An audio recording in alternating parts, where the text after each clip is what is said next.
नवरात्री हा आपल्या भारतीय संस्कृतातील सर्वात पवित्र आणि शक्तिपूजेला अर्पण केलेला उत्सव आहे। या 9 दिवसात आपण विविध रूपातील देवीची आराधना करतो। दुर्गा, लक्ष्मी, सरस्वती आणि या नवरात्रातील एक अत्यंत महत्त्वाचा भाग म्हणजे कन्यापूजन। कन्यापूजनाचे नवरात्रीत अत्यंत महत्त्व आहे।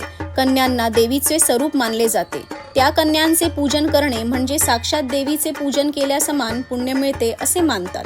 आजही नवरात्री आली की लहानपणाच्या त्या आठवणी डोळ्यांसमोर तरळतात।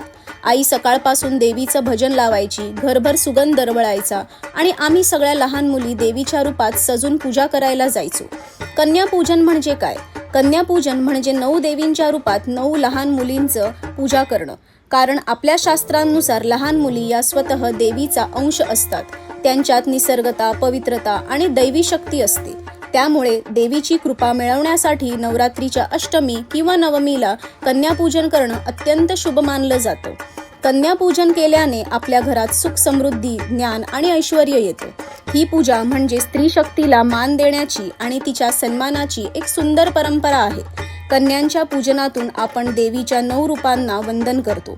त्या छोट्या भेटवस्तू, चुड्या, गजरा आणि मिळणाऱ्या दक्षिणेची एक्साइटमेंट अजूनही आठवते। तेव्हा फक्त प्रसाद नाही तर प्रेम आणि श्रद्धेची ऊर्जा मिळायची। आज मोठं होताना तो निरागस आनंद, ती गोड धावपळ आणि ती पवित्र भावना खूप मिस होते। किती छान दिवस होते ते। कन्यापूजनाचं खरं सौंदर्य म्हणजे ती बाललीला, तो आनंद आणि ती देवीची कृपा। या नवरात्रीत तुम्हीही प्रेमाने कन्यापूजन करा आणि देवी दुर्गेच्या 9 रूपांचं स्मरण करून तिच्या कृपेचं आमंत्रण द्या।